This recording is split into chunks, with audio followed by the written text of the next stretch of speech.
आज हम स्टार्ट कर रहे हैं चैप्टर नंबर 4 प्लानिंग। ठीक है, इसका भी आज हम रिवीजन करने जा रहे हैं, वन शॉट रिवीजन, तो थोड़ा जल्दी जल्दी करेंगे।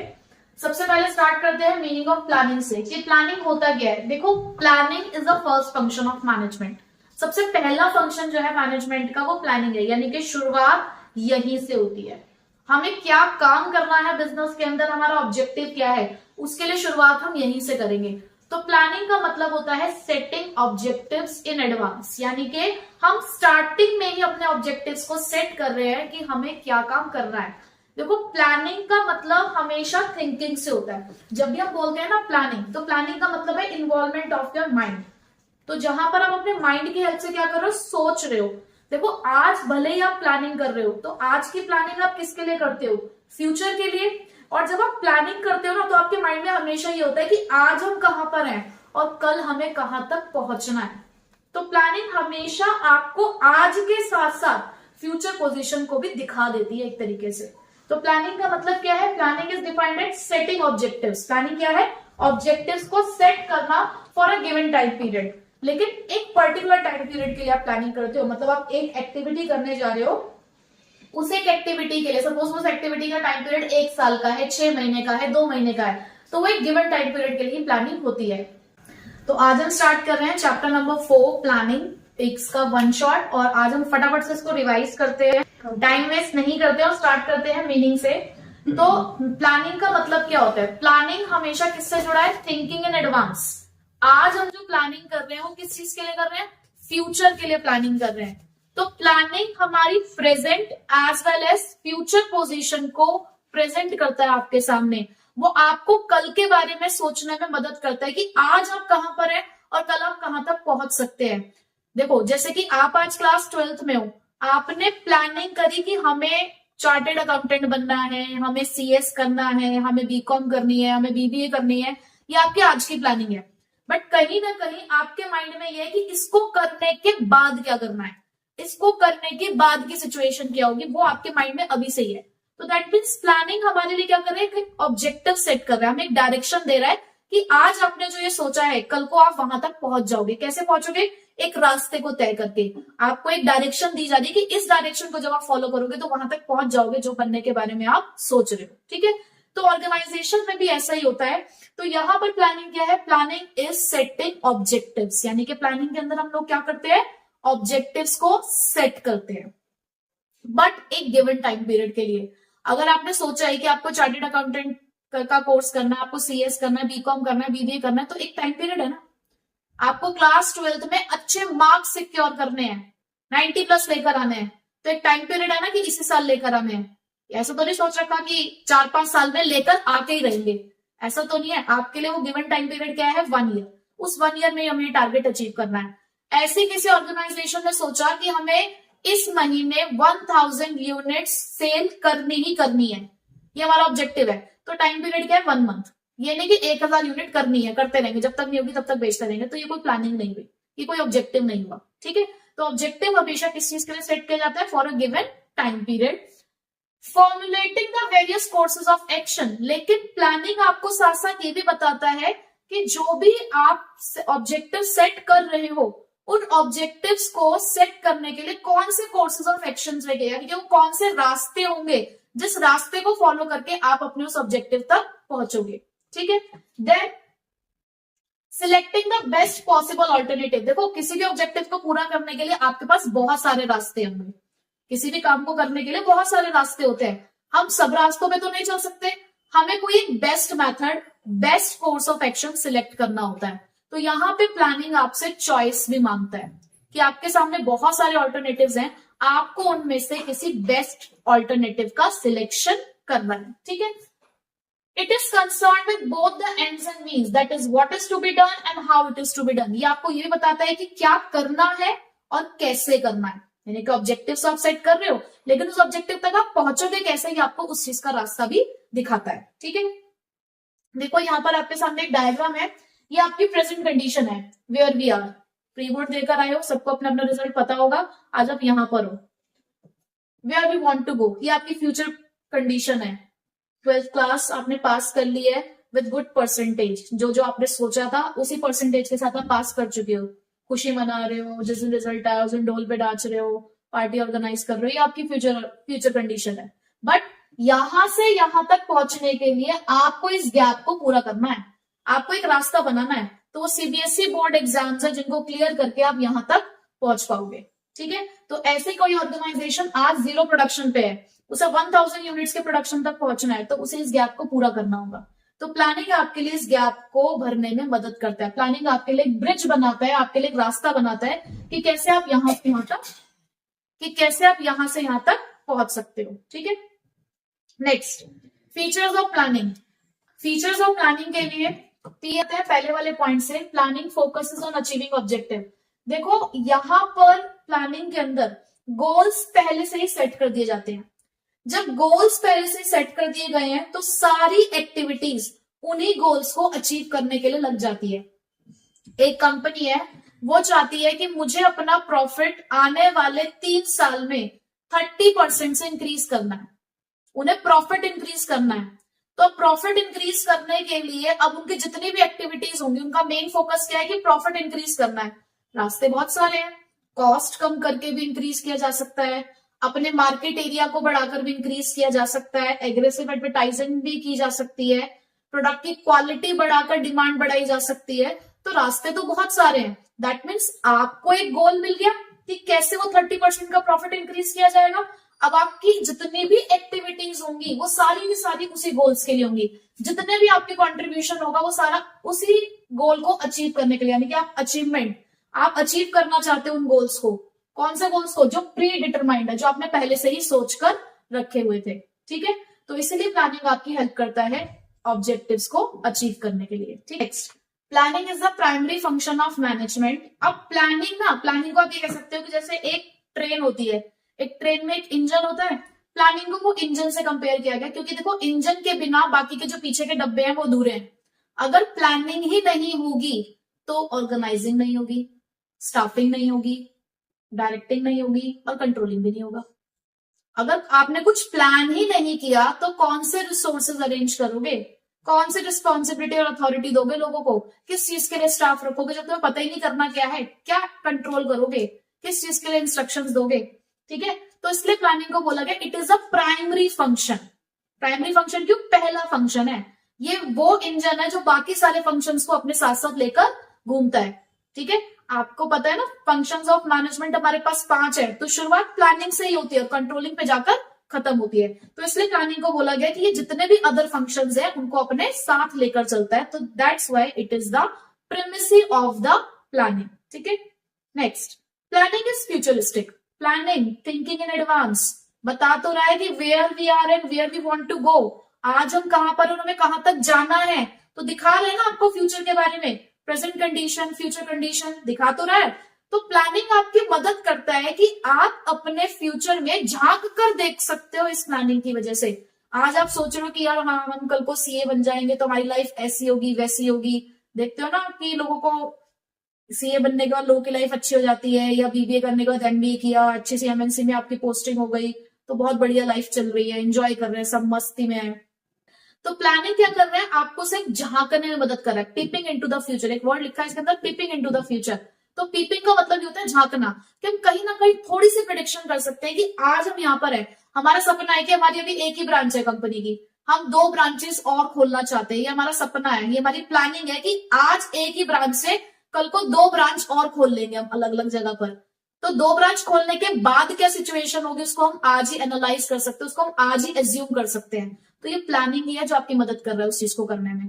सो प्लानिंग इज फ्यूचरिस्टिक, जो आपको मदद करता है कि आप देखो फ्यूचर के बारे में, उसे एनालाइज करो और कल को अपने ऑब्जेक्टिव्स को पूरा करने में आगे की तरफ डायरेक्शन दिखाता है ताकि आप उन ऑब्जेक्टिव्स को अचीव कर पाओ। ठीक है, और इसीलिए प्लानिंग को फॉरवर्ड लुकिंग फंक्शन भी कहा जाता है क्योंकि ये आगे की तरफ देखता है।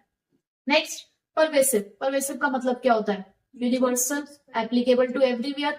प्लानिंग हर जगह पर चलती है, हर लेवल में प्लानिंग चलती है। एक टॉप लेवल मैनेजमेंट जो होता है वो ओवरऑल ऑर्गेनाइजेशन के लिए प्लान करता है। जो मिडिल लेवल मैनेजमेंट होता है वो डिपार्टमेंटल प्लान्स बनाता है, यानी कि मिडिल लेवल के अंदर क्या होता है? डिपार्टमेंट्स होते हैं ना, तो वो डिपार्टमेंटल प्लान्स बनाते हैं। जो लोअर लेवल मैनेजमेंट है, हमारा ऑपरेशनल मैनेजमेंट है, वो डे टू डे प्लानिंग करते हैं, क्योंकि उनके डे टू डे टारगेट्स होते हैं, तो उसके अकॉर्डिंग उनकी प्लानिंग चलती है। तो प्लानिंग हर लेवल पर चलती है। Planning involves decision making. हमने प्लानिंग की डेफिनेशन में ही पढ़ा कि प्लानिंग ने हमें बताया कि ये ऑब्जेक्टिव्स है आपके। अब इस ऑब्जेक्टिव को अचीव करने के बहुत सारे रास्ते हैं, बट आपको एक रास्ता चुनना है। तो प्लानिंग हमें ऑल्टरनेटिव कोर्सेज ऑफ एक्शन के बारे में बताता है, और हमें उन सभी ऑल्टरनेटिव्स में से एक या कॉम्बिनेशन ऑफ ऑल्टरनेटिव्स को सिलेक्ट करना होता है। ठीक है, तो चॉइस आ रही है ना, यहाँ पे डिसीजन लेना पड़ रहा है ना, तो इसलिए प्लानिंग के अंदर डिसीजन मेकिंग है। Planning is continuous. प्लानिंग कभी खत्म होने वाली एक्टिविटी नहीं है। प्लानिंग कोई ऐसी चीज नहीं है जो आज है कल खत्म हो जाएगी, नहीं। जब तक आपका बिजनेस चल रहा है तब तक आप ऑब्जेक्टिव सेट करोगे, और ऑब्जेक्टिव को सेट करना ही क्या कहलाता है, प्लानिंग। तो प्लानिंग हमेशा चलता रहेगा। हाँ, टाइम पीरियड के अकॉर्डिंग चलता है। आपने 1 महीने के लिए प्लानिंग करी, 1 महीना पूरा हो गया, ऑब्जेक्टिव देखा आपने अचीव हुआ या नहीं हुआ, अगले महीने के लिए फिर से प्लानिंग शुरू हुई। तो प्लानिंग हमेशा चलती रहती है। जब तक बिजनेस चल रहा है तब तक प्लानिंग चलती रहेगी। Planning is mental exercise. पर प्लानिंग हमारे दिमाग का इन्वॉल्वमेंट है। मैंने बोला ना, प्लानिंग इज थिंकिंग, और thinking is related to your mind. और जो भी पर्सन प्लानिंग करता है, पहली बात तो आपको पता होना चाहिए कि कौन सा लेवल ऑफ मैनेजमेंट है जो प्लानिंग करता है। तीनों में से टॉप लेवल, क्योंकि वो हाईली एजुकेटेड होते हैं, वो इस पोजीशन में होते हैं कि वो दूर तक को सोच सकते हो। हर कोई प्लानिंग नहीं कर सकता पूरे ऑर्गेनाइजेशन के लिए, क्योंकि आपकी एक गलत प्लानिंग पूरे ऑर्गेनाइजेशन को डुबा सकती है। तो इसलिए प्लानिंग मेंटल एक्सरसाइज है, दिमाग का खेल है। तो जो भी प्लानिंग कर रहे होते हैं, हम देखेंगे कि उनके अंदर फोर साइटेडनेस हो। फोर साइटेडनेस मतलब क्या होता है, दूर तक देख सकता हो, सोच सकता हो कि आज जो आप प्लानिंग कर रहे हो ना, उसका फ्यूचर में क्या इफेक्ट होने वाला है, ये पता होना चाहिए। लॉजिकल थिंकिंग पे बेस्ड होती है प्लानिंग, सिस्टमैटिक थिंकिंग पे बेस्ड होती है। यहाँ पे कोई गेस वर्क नहीं है, सब कुछ लॉजिकली काम होता है, कोई भी गेस वर्क यहाँ पर नहीं चल रहा होता। ठीक, तो ये थे हमारे फीचर्स। अब उसके बाद नेक्स्ट है हमारे पास इंपॉर्टेंस ऑफ प्लानिंग, जिसमें है ड्यू, यानी कि दिल्ली यूनिवर्सिटी के सर को आपको डायरेक्ट मैसेज करना है। कॉलेज में एडमिशन लेना है तो तुम्हारी जान पहचान इतनी है कि तुम दिल्ली यूनिवर्सिटी के सर को डायरेक्ट मैसेज कर रहे हो। ठीक है, तो अब यहाँ पर हमारे पास ये क्या क्या है। सबसे पहला पॉइंट, प्लानिंग प्रोवाइड्स डायरेक्शन। तो ये डी इस डायरेक्शन के लिए ही है। प्लानिंग आपको डायरेक्शन दे रहा है। जब तक कोई ऑब्जेक्टिव ही नहीं होगा तो क्या कोई डायरेक्शन होगी? क्लास 12th में हो या नहीं हो, क्या करना है 12th के बाद पता ही नहीं है। किसी को पता है, किसी को नहीं पता है। तो जिसको पता है उसको तो डायरेक्शन मिली हुई है। फॉर्म्स निकलने वाले हैं फेब में, हमें वो फॉर्म्स फिल करने हैं। अप्रैल में तो नहीं, मई जून में एग्जाम होने हैं, एग्जाम देके एंट्रेंस क्लियर करना है, क्लियर करके एडमिशन लेना है। उनको उनकी डायरेक्शन मिली हुई है, क्योंकि उनकी प्लानिंग पहले से ही है कि हमें क्या करना है, एग्जाम खत्म होते ही हमें क्या करना है, किस तैयारी में लगना है, उन्हें पता है। लेकिन जिन्होंने अब तक सोचा ही नहीं है कि हमें क्या करना है, कोई डायरेक्शन ही नहीं है, अलग अलग तरीके से काम कर रहे हैं। जो आके बता जाता है उसी की तरफ चल देते हैं, जो आके बता देता है उसी की तरफ चल देते हैं। क्यों? क्योंकि खुद की कोई प्लानिंग नहीं है। तो यहाँ पर भी वो यही कहना चाहते हैं कि प्लानिंग आपको डायरेक्शन देता है। प्लानिंग पूरे ऑर्गेनाइजेशन को एक कॉमन पाथ देता है। हमने सबको बता दिया है 30% से प्रॉफिट इंक्रीज करना है, चाहे तुम सेल्स डिपार्टमेंट के हो, प्रोडक्शन डिपार्टमेंट के हो, मार्केटिंग डिपार्टमेंट के हो, फाइनेंस डिपार्टमेंट के हो, टारगेट वही है। अचीव करने का तरीका सबका अलग अलग है, लेकिन डायरेक्शन वही है, पहुंचना वही तक है सबको। ठीक है, तो प्लानिंग क्या करता है, प्लानिंग ये बताता है कि आपको करना क्या है। जितने भी एम्प्लॉयज होते हैं ऑर्गेनाइजेशन में, वो वेल अवेयर हैं, पहले से उन्हें पता है कि हमें क्या करना है। तो यहाँ पर अगर प्लानिंग नहीं होगी तो हर कोई एम्प्लॉय अलग अलग डायरेक्शन में काम कर रहा होगा। तो इसीलिए प्लानिंग क्या करता है, सबको एक कॉमन डायरेक्शन देता है, ताकि ओवरऑल ऑब्जेक्टिव जो ऑर्गेनाइजेशन का वो पूरा हो सके। ठीक है, second, planning reduces the risk of uncertainty. अगर हम पहले से प्लान करके चल रहे हैं तो आने वाले खतरों से अपने ऑर्गेनाइजेशन को बचा सकते हैं। तो इसलिए प्लानिंग करनी जरूरी भी है। अनसर्टेनिटी का मतलब क्या होता है कि कुछ भी हो सकता है। बहुत बढ़िया वर्ड दिया, अनहोनी बोला ना, कि कुछ भी हो सकता है, हमें नहीं पता कि क्या होने वाला है फ्यूचर में, बट हाँ, हम पहले से प्लान करके उस चीज को एनालाइज कर देते हैं। अब जैसे कि एक हमारा बहुत ही अनप्रिडिक्टेबल एंट्रेंस है और बहुत ही डिफिकल्ट, जिसको माना जाता है अच्छे लेवल का एंट्रेंस, हमारा सीए फाउंडेशन। एक बच्चा अगर सिर्फ सीए फाउंडेशन के ऊपर डिपेंड होकर रहे कि यार मुझे तो सीए करनी है तो मैंने सीए फाउंडेशन ही भरा है, इसके अलावा मैंने कुछ करना ही नहीं है। इट्स गुड कि आपके अंदर एक कॉन्फिडेंस है कि आप कर लोगे, बट कुछ भी हो सकता है। तो सिर्फ उस पर डिपेंड मत रहो कि अगर ये नहीं हुआ तो क्या करेंगे, क्या अपने 6 महीने खराब करेंगे, क्योंकि अगला पेपर तो 6 महीने बाद होगा। 6 महीने बाद मतलब आपको जो नेक्स्ट अटेम्प्ट का ऑप्शन मिलेगा तभी दोगे ना, तो तब तक क्या करोगे, तब तक के टाइम पे आप क्या करोगे। तो इट्स बेटर कि आप सीयूईटी भी देके रखो, या अगर किसी और कोर्स में, किसी और प्रोफेशनल कोर्स में अगर आपका थोड़ा सा भी इंटरेस्ट है तो उस कोर्स को भी देखकर रखो। यानी कि एक दो ऑप्शन और साथ में लेकर चलो। क्यों? क्योंकि आप सोच के चल रहे हो, पहले से ही आपने सोच लिया है कि अनसर्टेनिटी है, कल को क्लियर नहीं हुआ तो क्या करेंगे। तो अगर आपने पहले से सोच रखा होगा तो आपके पास दूसरा रास्ता होगा, फटाफट उस पर चल दोगे। ठीक है, तो इसीलिए यहां पर भी ये लोग यही कहते हैं कि प्लानिंग क्या है, आपके अनसर्टेनिटी के रिस्क को कम कर देता है। क्यों? क्योंकि चेंजेस आते हैं ऑर्गेनाइजेशन में। डायनामिक है ना हमारा बिजनेस एनवायरनमेंट, हम पढ़ चुके हैं अभी। बिजनेस एनवायरनमेंट कैसा होता है? डायनामिक है, कल को क्या आ जाए हमें नहीं पता। तो इसलिए पहले से प्लान करके हम उस रिस्क को खत्म तो नहीं कर सकते, लेकिन कम जरूर कर सकते हैं। ठीक है, planning reduces the overlapping and wasteful activities. Overlapping and wasteful activities, overlapping का मतलब क्या होता है? ओवरलैपिंग, एक का काम दूसरे के काम के आगे टांग अड़ाना जिसे कह सकते हो। अब और वेस्टफुल एक्टिविटीज मतलब कि जो एक्टिविटी नहीं भी करनी थी वो करो। वेस्टफुल एक्टिविटीज का मतलब क्या है कि बिना मतलब की एक्टिविटी जिसकी जरूरत भी नहीं थी। क्यों हुआ ऐसा? प्लानिंग नहीं थी। अगर यही चीज पहले से ही सेट कर दी गई कि देखो ये डिपार्टमेंट तुम ये वाला काम करोगे, हर डिपार्टमेंट को अपने अपने काम सौंप दिए गए, उनके लिए पहले से प्लानिंग हो चुकी है कि हर डिपार्टमेंट क्या क्या करेगा, तो सब उसी के अकॉर्डिंग काम करेंगे ना। तो क्योंकि प्लानिंग के अंदर क्लैरिटी होती है थॉट्स में कि क्या करना है, एक्शन में क्लैरिटी है, तो काम उसी की तरीके से होता है, क्योंकि हमने पहले से ही एडवांस में सबको सबके ऑब्जेक्टिव्स बता दिए हैं। तो उसकी वजह से क्या होता है कि कोई भी अगर इनएफिशिएंसीज आ रही हैं तो उन्हें पहले ही डिटेक्ट करके हम करेक्टिव एक्शन ले लेते हैं ताकि वो गलतियां आगे तक ना जाए। तो जितने भी यूजलेस और रिडेंडेंट एक्टिविटीज होती है, रिडेंडेंट मतलब वही वेस्टफुल एक्टिविटीज होती है, उनको मिनिमाइज किया जाता है या एलिमिनेट किया जाता है। ठीक है, next, planning promotes innovative ideas. Innovative मतलब न्यू आइडियाज, इन्वेंशंस। देखो प्लानिंग के अंदर हमने बोला ना कि it is related to mental exercise, thinking है, जहां पर आपको दूर तक सोचना है कि इसका क्या कॉन्सिक्वेंसेस हो सकते हैं आपकी प्लानिंग के। तो प्लानिंग के अंदर इनोवेटिव आइडियाज को प्रमोट किया जाता है और ये एक चैलेंजिंग एक्टिविटी है। क्यों? क्योंकि ये फ्यूचर एक्शंस को गाइड करती है, और अगर अच्छी प्लानिंग की होगी तो वो आपके बिजनेस की प्रोस्पेरिटी के लिए भी अच्छा होगा, आपका बिजनेस जो होगा वो आगे तक फलेगा फूलेगा। ठीक है, नेक्स्ट है प्लानिंग फैसिलिटेट्स डिसीजन मेकिंग। अभी हमने एक पॉइंट पढ़ा ना फीचर्स में, प्लानिंग इन्वॉल्व्स डिसीजन मेकिंग। जो आपने वहां याद किया है आप बिल्कुल सेम यहां पर लिख सकते हो, क्योंकि दोनों का मतलब सेम है। वहां वो क्या कहते हैं कि प्लानिंग के अंदर डिसीजन मेकिंग होती है, और यहाँ ये क्या कह रहे हैं कि प्लानिंग मदद करता है डिसीजन लेने में। तो बात तो सेम ही हुई ना। यहाँ पर हम क्यों कहते हैं कि डिसीजन में मदद कर रहा है? क्योंकि यहाँ पर हम जब प्रिडिक्ट करते हैं, टारगेट सेट करते हैं, प्रिडिक्ट करते हैं, तो उस टारगेट को अचीव करने के लिए हमारे पास बहुत सारे कोर्सेज ऑफ एक्शन होते हैं। अब हमें क्या करना होता है? इवेल्युएट करना है कि कौन सा हमारे लिए सही है, कौन सा अल्टरनेटिव हमारे लिए बेस्ट है। उसमें से बेस्ट को सिलेक्ट करके हम उसी के ऊपर काम करना शुरू कर देते हैं। तो हमने यहाँ पे चॉइस करी, तो इसलिए हमने यहाँ पर डिसीजन लिया। तो इसलिए प्लानिंग हमारे डिसीजन लेने में हेल्प करता है। Next, planning establishes standard for controlling.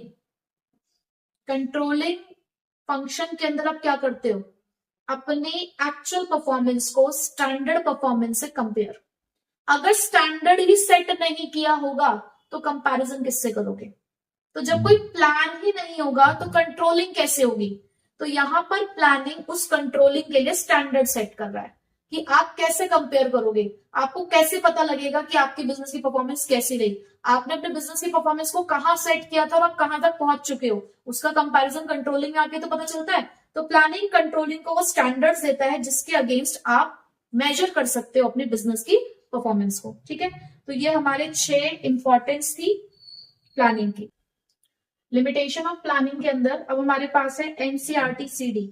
अब देखो जरा इसके अंदर पहला पॉइंट है लिमिटेशन के अंदर, planning leads to rigidity. Rigidity का मतलब क्या होता है? स्ट्रिक्ट कह सकते हो। रिजिड का मतलब क्या होता है? रिजिड मतलब जिसे आप आसानी से बदल ना सको। तो प्लानिंग रिजिडिटी की तरफ जाती है। क्यों प्लानिंग को रिजिड कहा गया है? क्योंकि यहाँ पर जो मैनेजर्स हैं जब वो प्लान करते हैं तो एक बार प्लानिंग करने में भाई उन्होंने बहुत ज्यादा समय लिया है, और एक बार प्लानिंग करने के बाद उसे बदलना पॉसिबल भी थोड़ा सा कम होता है और इकोनॉमिकल भी नहीं है, क्योंकि टाइम भी बहुत ज्यादा गया होगा हमारा, हमारे एफर्ट्स भी लगे होंगे और कहीं ना कहीं पैसा भी खर्च होता है प्लानिंग करते टाइम। ठीक है, तो यहाँ पर एक रिजिडिटी है कि आपने मैनेजर्स ने अगर एक बार प्लान बना दिया है तो आप उसे बदल नहीं सकते, आप उसको चेंज नहीं कर सकते। तो इसलिए प्लानिंग को बोला गया कि आप प्लानिंग को रिजिडली फॉलो करते हो।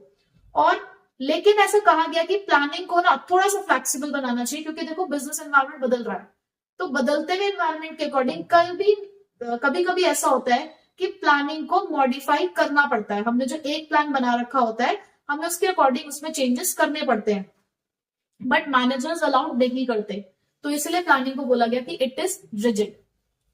सेकेंड इज प्लानिंग में not work in dynamic environment. देखो उससे जुड़ा हो गया, फर्स्ट पॉइंट से जुड़ा हुआ कि बदलते एनवायरनमेंट में प्लानिंग काम करता ही नहीं है। आपने अभी प्रेजेंट कंडीशन के अकॉर्डिंग प्लानिंग कर ली है, ठीक है, सिचुएशन बदल गई, अब क्या करोगे, एक नया प्लान बनाओगे या जो एग्जिस्टिंग प्लान है उसके अंदर चेंजेस करोगे, यानी कि आपका लेकिन जो करंट प्लान है वो तो काम नहीं कर पाएगा इस वाली सिचुएशन के अंदर। तो बदलती हुई सिचुएशन में प्लानिंग वर्क नहीं कर पाती है। तो इस ये एक लिमिटेशन है कि हमें टाइम टू टाइम क्या करना होता है, प्लानिंग के अंदर कभी ना कभी देखते रहना होता है, क्योंकि देखो प्लानिंग सब कुछ नहीं देख सकता। हमने ये पढ़ा है कि प्लानिंग फ्यूचरिस्टिक है, लेकिन वहां पर भी हमने क्या पढ़ा है कि हम सिर्फ झांक रहे हैं प्लानिंग, मतलब हम अपने फ्यूचर में सिर्फ झांक रहे हैं, उसे एनालाइज कर रहे हैं, उसे सिर्फ प्रिडिक्ट कर रहे हैं। अनसर्टेनिटी को हम सिर्फ रिड्यूस कर सकते हैं, एलिमिनेट नहीं कर सकते। यानी कि आपके आने वाले खतरों को अगर हम पहले से थोड़ा सा जज कर लें कि ऐसा कुछ हो सकता है, तो उस खतरों से हम थोड़ा सा बच सकते हैं, पर ये नहीं हम कह सकते कि हाँ बिल्कुल उस खतरे को खत्म कर दें, हम ऐसा नहीं हो सकता। तो प्लानिंग डायनामिक एनवायरनमेंट में काम नहीं कर पाता, क्योंकि सब कुछ नहीं देख पाता, क्या ऑब्स्टेकल्स हैं, क्या प्रॉब्लम आने वाली है, सब कुछ हम नहीं देख सकते। Planning reduces creativity. प्लानिंग एक ऐसी एक्टिविटी है जिसे कौन करता है, टॉप लेवल मैनेजमेंट। तो टॉप लेवल मैनेजमेंट अपने मिडिल लेवल मैनेजर्स को या जो भी दूसरे मैनेजर्स होते हैं उनको अलाउड नहीं करते कि जो उन्होंने प्लान बनाया है उससे हटकर वो कुछ कर सके। तो इसलिए प्लानिंग क्रिएटिविटी को रिड्यूस कर देता है कि भाई हो सकता है किसी मैनेजर के माइंड में कोई एक आइडिया हो, वो कहता है कि भाई ये आइडिया भी आप इंप्लीमेंट कर सकते हो, बट मैनेजर्स अलाउड नहीं करते कि आप जो हमने प्लानिंग कर दी उसके हटके आप कुछ कर सको या उसके अकॉर्डिंग अपने आप ही चेंज कर सको। पूरे ओवरऑल भाई टॉप लेवल मैनेजमेंट ने एक बार प्लान बना दिया, रेस्ट ऑफ द मैनेजमेंट को जस्ट उसको फॉलो करना है। ठीक है, planning involves huge cost. Yes, एक बार जो आप प्लान बनाते हो उसमें पैसा लगता है, तो आपको हमेशा ये चेक कर लेना चाहिए कि किसी भी प्लान को बनाने के लिए जो आपने खर्चा किया, जो आपकी कॉस्ट थी, और उसी प्लान से आपको जो बेनिफिट्स मिलने वाले हैं, दोनों में कितनी मैचिंग है। अगर कॉस्ट ज्यादा है और बेनिफिट्स कम है, इसका मतलब प्लान यहीं पे रोक दो। अगर कॉस्ट बराबर आ रही है तो भी रोक दो। हाँ, अगर बेनिफिट ज्यादा मिल रहा है, कॉस्ट कम है प्लान को ड्रॉप करने में, तो आप उस प्लान के साथ आगे बढ़ सकते हो। ठीक है, तो आपको हमेशा ये चेक कर लेना चाहिए कि उस प्लान से आपको क्या क्या बेनिफिट्स हो सकते हैं। और बहुत सारे ऐसे इंसिडेंटल कॉस्ट जुड़ी है प्लानिंग में, जहां पर आप बोर्ड मीटिंग जब अरेंज करते हो तो आपको पैसा खर्च करना पड़ता है, डिस्कशन होता है प्रोफेशनल एक्सपर्ट्स के साथ, तो जब आप उन्हें बुलाते हो तो वो अपनी फी चार्ज करते हैं आपसे। कुछ प्रीलिमिनरी इन्वेस्टिगेशन होती है to check the viability of the plan. Viability मतलब होता है ड्यूरेशन, कितने लंबे समय तक ये प्लान चल पाएगा, टिक पाएगा, आप इस प्लान को कब तक चला पाओगे, उसकी वायबिलिटी को चेक करने के लिए भी हमें कुछ इन्वेस्टिगेशन करनी होती है, जिससे पैसा खर्च होता है। तो इसलिए प्लानिंग के अंदर बहुत कॉस्ट इन्वॉल्व है, ये भी इसकी एक लिमिटेशन है। प्लानिंग इज टाइम कंज्यूमिंग, समय लगता है। भाई आप एक ऐसा प्लान बनाने जा रहे हो जो पूरे ऑर्गेनाइजेशन के लिए जुड़ा है। आज भी जो आप प्लान कर रहे हो अपने फ्यूचर के लिए, उसमें आपका फ्यूचर टिका हुआ है, आपका करियर टिका हुआ है। एक आपकी यहाँ की गलती आपके फ्यूचर को बिगाड़ सकती है। तो ऐसी प्लानिंग में भी तो होता है ऑर्गेनाइजेशन में। आज जो आप प्लान कर रहे हो फ्यूचर के लिए तो प्लान कर रहे हो, तो यहाँ पे सोच समझ के करते हो, तो आप प्रॉपर एनालाइज करते हो। यहाँ पर बहुत सारा टाइम चेक होता है, बहुत सारा टाइम जाता है किसी भी प्लानिंग की एक्यूरेसी को चेक करने के लिए, तो उसमें समय लगता है। तो कई बार तो ऐसा भी होता है कि जब हम प्लान को बना रहे होते हैं तो बनाने में ही इतना टाइम चला जाता है, फॉर्मुलेशन में इतना टाइम हो जाता है कि इम्प्लीमेंटेशन का टाइम ही नहीं बचता। आप सोचते ही रहेगा ये करना है, ये करना है, ये करना है, फॉर्मुलेशन में ही लगे रहे, इम्प्लीमेंट कर ही नहीं पाए, आपसे पहले कुछ और कॉम्पिटिटर्स जो थे वो उसके एडवांटेज लेकर मार्केट में चले भी गए, आप सोचते ही रह गए। तो प्लानिंग के अंदर टाइम लगता है, it is time consuming. Next, planning does not guarantee success. Planning कभी भी लेकिन सक्सेस की गारंटी नहीं देता। आप सोचो कि यार हमने आज प्लान कर लिया, हमने ये ना सेम प्लानिंग पहले भी यूज करी थी, हमने पिछली बार 11th क्लास में भी एग्जाम दिए थे, लास्ट के 1 महीने पढ़ के तो भी हमारे बहुत बढ़िया नंबर आ गए थे, लास्ट के 1 महीने पढ़ के हमने इतना % अचीव कर लिया था। पर जरूरी नहीं है कि आपकी वो वाली प्लानिंग अब बोर्ड में भी काम आ जाए, सिचुएशन अलग है, चीजें बदल गई हैं। तो कई बार मैनेजर्स भी ऐसा करते हैं कि उन्होंने पिछली बार कोई एक प्लान अप्लाई किया और वो प्लान सक्सेसफुल हुआ, तो उन्होंने सोचा कि ये जो पहले का टेस्टेड और ट्राइड प्लान है इसी को अगली बार भी इस्तेमाल कर देते हैं। बट हो सकता है अगली बार की सिचुएशन अलग हो। आपने पिछली बार 30% प्रॉफिट इंक्रीज करने के लिए क्या किया, सेलिंग प्राइस ही बढ़ा दी थी, सीधे आपने और कुछ नहीं किया, सेलिंग प्राइस बढ़ा दी। क्यों? क्योंकि उस टाइम पर उस सामान को बेचने के सिर्फ 1 या 2 ही सेलर थे। आपने अगली बार सोचा चलो इस बार भी यही अप्लाई करते हैं, 20% से प्रॉफिट इंक्रीज करना है, इस बार 1 रुपए से फिर से सेलिंग प्राइस बढ़ा देते हैं। पर अब क्या हुआ, मार्केट में आपके अलावा और भी बहुत सारे कॉम्पिटिटर्स आ चुके थे। अब जैसे ही आपने 1 रुपए प्राइस बढ़ाई, सारे कस्टमर्स उन कॉम्पिटिटर्स के पास चले गए, तो आपका प्रीवियसली सक्सेसफुल टेस्टेड और ट्राइड प्लान इस बार फेल हो गया। तो प्लानिंग कभी भी सक्सेस की गारंटी नहीं देता, इसीलिए हमेशा सिचुएशन को देखकर ही प्लान करना चाहिए। तो ये भी इसकी एक लिमिटेशन है। तो यहाँ पर देखो एक लाइन लिखी हुई है जो आपको कई बार आइडेंटिफाई करना होता है, जैसे केस स्टडी में तो बोल दी जाती है, managers have a tendency to rely on the previously tried and tested successful plan. कि मैनेजर्स की ऐसी टेंडेंसी रहती है कि जो पहले अपना चुके हैं प्लान, सक्सेसफुल था, इसी को यूज कर लेते हैं। But it is not always true that just because a plan has worked before it will work again। कि पहले जो प्लान आपका सक्सेसफुल रहा वो अगली बार भी सक्सेसफुल रहेगा, ऐसा जरूरी बिल्कुल भी नहीं है। And planning provides a base for analysing future courses of action but it is not a solution to all the problems. आप प्लानिंग में सिर्फ एक बेस बना रहे हो कि ठीक है ऐसा कर सकते हैं, बट ये आपकी किसी भी प्रॉब्लम का सॉल्यूशन नहीं है, सिर्फ गाइडलाइंस है। ठीक है, तो ये थी हमारी लिमिटेशन। नेक्स्ट टॉपिक है हमारे पास प्लानिंग प्रोसेस, यानी कि जब हम प्लानिंग करते हैं तो किस तरीके से प्लानिंग करते हैं, उसके अंदर हमें कौन कौन से स्टेप्स परफॉर्म करने होते हैं। कोई भी प्रोसेस आप पढ़ोगे, जैसे कि यहां से प्रोसेस स्टार्ट हो जाएगी, इस चैप्टर से प्रोसेस पढ़ना आप स्टार्ट कर दोगे, क्योंकि जितने भी 5 फंक्शन है आपके, सब में आपको प्रोसेस पढ़नी है। सिर्फ एक डायरेक्टिंग वाले चैप्टर में प्रोसेस नहीं है, अदरवाइज प्लानिंग प्रोसेस है, ऑर्गेनाइजिंग प्रोसेस है, स्टाफिंग प्रोसेस है, और इवन स्टाफिंग प्रोसेस के अंदर सिलेक्शन प्रोसेस भी है, और कंट्रोलिंग प्रोसेस तो हमारे पास है ही। तो सभी प्रोसेसेस आपने कैसे लिखनी है, लाइन वाइज लिखनी है, सीरियल वाइज। ठीक है, तो प्लानिंग प्रोसेस में सबसे पहला काम, भाई आप प्लान कर रहे हो तो प्लान करने के लिए आपके पास एक डायरेक्शन होनी जरूरी है। तो डायरेक्शन के लिए क्या होना जरूरी है हमारे पास, कोई ऑब्जेक्टिव। तो सबसे पहले आपने डिसाइड करना है कि भाई आपका ऑब्जेक्टिव है क्या। ठीक है, सपोज करो कि आपका ऑब्जेक्टिव है कि आप एक फैक्ट्री रन करना चाहते हो, आप एक बिजनेस ओपन करना चाहते हो। ठीक है, आपका ऑब्जेक्टिव है टू स्टार्ट अ बिजनेस, आपको एक बिजनेस स्टार्ट करना है, ये आपका ऑब्जेक्टिव है। तो अब आपको एक डायरेक्शन मिलेगा कि हमें एक बिजनेस स्टार्ट करना है, और उस बिजनेस को स्टार्ट करते ही स्टार्टिंग में ही हमें 30% मार्केट शेयर कैप्चर करना है, ये हमारा ऑब्जेक्टिव है। हम एक बिजनेस स्टार्ट करने जा रहे हैं और उस बिजनेस के अंदर हमारा ऑब्जेक्टिव क्या है, 30% मार्केट शेयर कैप्चर करना। ठीक, अब उसके लिए हम बनाएंगे प्लानिंग प्रेमिसेस। प्लानिंग प्रेमिसेस का मतलब क्या होता है, प्रेमिसेस का मतलब होता है assumptions, assumptions about the future. देखो प्लानिंग होती ही फ्यूचर के लिए है, तो यहाँ पर ना हम कुछ प्रिडिक्शंस करते हैं, कुछ अजम्पशंस करते हैं अबाउट द फ्यूचर की क्या फ्यूचर में हो सकता है। ठीक है, तो प्लानिंग प्रेमिसेस के अंदर हम क्या करते हैं, अजम्पशंस बनाते हैं अबाउट द फ्यूचर कि आज हम ये बिजनेस स्टार्ट करने जा रहे हैं, हमने एक ऑब्जेक्टिव सेट किया है कि हमें 30% मार्केट शेयर कैप्चर करना है। तो उसके बारे में हमें फ्यूचर प्रिडिक्शंस करनी होगी। वो प्रिडिक्शंस के आपके बेस कुछ भी हो सकते हैं, आप वो बेस अपने कॉम्पिटिटर्स की साइड से ले सकते हो, प्रोडक्ट्स की साइड से ले सकते हो, कि हम जो मार्केट शेयर कैप्चर करने जा रहे हैं उसका क्या कॉन्सिक्वेंस हो सकता है इन फ्यूचर। ठीक है, identifying alternative courses of action. भाई अब मेरे को 30% का मार्केट शेयर कैप्चर करना है, तो अब इसके लिए मेरे पास क्या कोर्सेज ऑफ एक्शन है, क्या रास्ते हैं।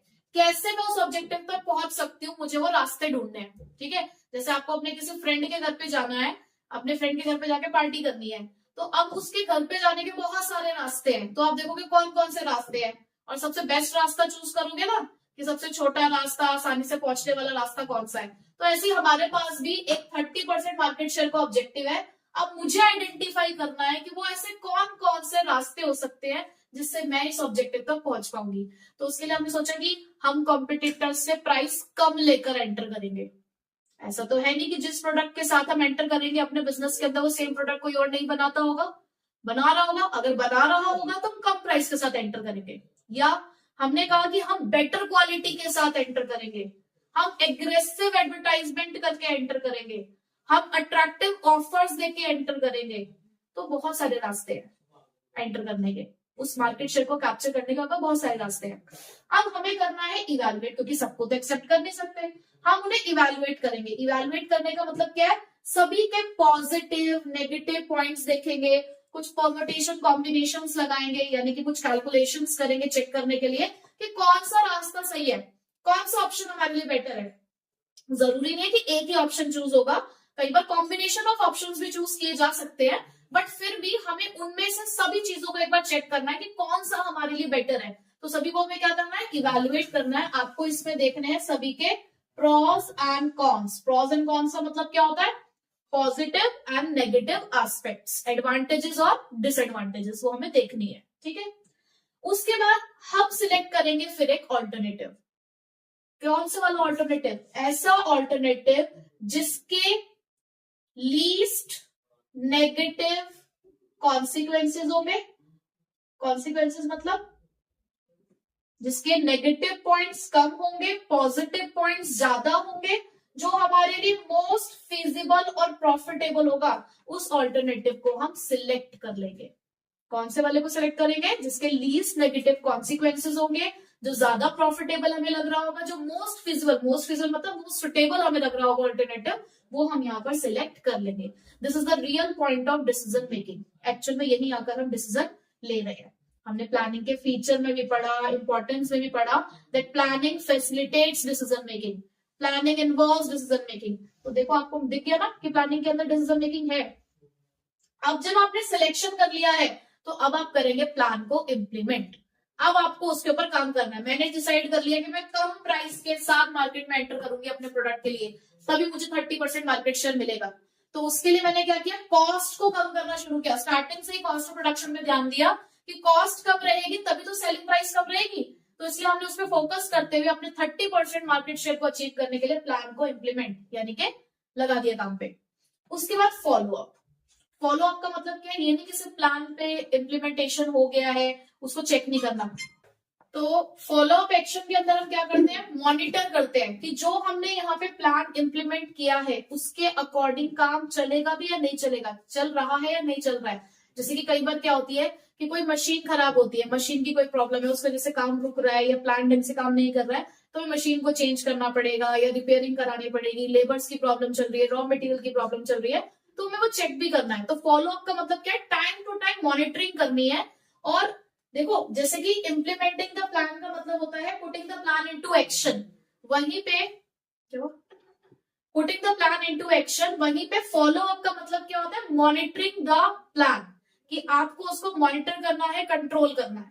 ठीक, अगर कोई दिक्कत है तो उसको ठीक करना है ताकि वो दिक्कत आगे तक ना जाए। ठीक है, तो ये हमारी प्रोसेस थी पूरी, जिसमें ऑब्जेक्टिव सेट करने से लेकर उसके फॉलो अप तक का सफर था। ठीक है, टाइप्स ऑफ प्लान हमारे पास दो तरीके के प्लान हैं, सिंगल यूज और स्टैंडिंग यूज। देखो नेम ही प्लान का काम बता रहा है। सिंगल यूज प्लान का मतलब क्या है, ऐसे प्लान जो एक बार इस्तेमाल हो जाने के बाद दोबारा इस्तेमाल नहीं किए जाते, यानी कि जो हम एक ही बार डिसाइड करते हैं, उसके बाद हमें नई सिचुएशन के अकॉर्डिंग नया प्लान बनाना पड़ेगा। लेकिन स्टैंडिंग यूज प्लान क्या होते हैं, जो बार बार इस्तेमाल किए जा सकते हैं, यानी कि जो हमने एक बार बना दिया तो आगे तक के लिए वो चलता रहेगा। Single use plan particular situation के लिए बनाया जाता है, यानी कि सिचुएशन को देखकर बनाया जाता है। आप ये कह सकते हैं कि वो सिचुएशन बेस्ड प्लान होते हैं। लेकिन स्टैंडिंग यूज प्लान एक जनरल प्लान होते हैं जो पूरे ऑर्गेनाइजेशन के लिए हर बार सेम इस्तेमाल किए जा सकते हैं। ठीक है, तो ये रिपीट नहीं होते हैं, ये रेकरिंग होते हैं, यानी कि इसको आप रिपीट कर सकते हो ईयर आफ्टर ईयर। क्योंकि सिंगल यूज प्लान सब लिमिटेड टाइम पीरियड के लिए होते हैं, तो आप ये कह सकते हो कि इनका स्कोप भी नैरो होता है और स्टैंडिंग यूज का जो स्कोप होता है वो वाइडर होता है। अब ऐसे कौन से प्लान है जो सिंगल यूज होते हैं? तो हमारे पास ये दो प्लान है जो सिंगल यूज है, प्रोग्राम एंड बजट। और स्टैंडिंग यूज के अंदर पॉलिसीज, मेथड, प्रोसीजर, रूल्स, ये आप बार बार इस्तेमाल कर सकते हो। अभी इनको हम डिटेल में पढ़ेंगे। और ऐसे कौन से प्लान हैं जो ना तो सिंगल यूज है ना ही स्टैंडिंग यूज है? ऑब्जेक्टिव और स्ट्रैटेजी। ठीक है, तो सबसे पहले हम ऑब्जेक्टिव और स्ट्रैटेजी को ही पढ़ेंगे। तो ऑब्जेक्टिव्स क्या होते हैं? ऑब्जेक्टिव्स वो एंड पॉइंट्स हैं जिसको हर एक मैनेजर अचीव करने की कोशिश करता है। हर एक मैनेजर जिस ऑब्जेक्टिव तक, जिस लास्ट पॉइंट तक पहुंचना चाहता है, वो हमारे ऑब्जेक्टिव्स हैं। ऑब्जेक्टिव्स को डिसाइड कौन करता है? Top level management. ऑब्जेक्टिव बताते हैं फ्यूचर स्टेट ऑफ अफेयर्स, यानी कि इन फ्यूचर आप अपनी क्या बिजनेस एक्टिविटी करने वाले हो, वो ऑब्जेक्टिव बताता है। ठीक है, ऑब्जेक्टिव हमेशा न्यूमेरिकली एक्सप्रेस्ड होने चाहिए, यानी कि क्वांटिटेटिव फॉर्म में होना चाहिए। कहना कि हमें अपनी सेल्स बढ़ानी है, ये कोई ऑब्जेक्टिव नहीं है। हमें अपनी सेल्स 20% से बढ़ानी है, ये एक ऑब्जेक्टिव है। हमें बहुत सारे यूनिट्स प्रोड्यूस करने हैं, हमें बहुत अच्छा प्रोडक्शन करना है, ये कोई ऑब्जेक्टिव नहीं है। हमें इस मंथ 10,000 यूनिट्स का प्रोडक्शन करना है, ये एक ऑब्जेक्टिव है। ठीक है, ऑब्जेक्टिव्स गाइडलाइंस हैं, आपको गाइड करता है ऑब्जेक्टिव कि आपको किस डायरेक्शन में जाकर काम करना है। ऑब्जेक्टिव होता है तो हमें डायरेक्शन मिलती है कि हाँ इस तरीके से हमें ऑर्गेनाइजेशन के अंदर काम करना है। ठीक है, उसके बाद नेक्स्ट है स्ट्रैटेजी। देखो स्ट्रैटेजी को बोला गया कि ये हमारे लिए डायरेक्शन है इन द लॉन्ग रन। हमें यहाँ पर डायरेक्शन मिली, हमें यहाँ पे ऑब्जेक्टिव मिला कि क्या करना है, उसे कैसे करना है ये स्ट्रैटेजी बताएगा।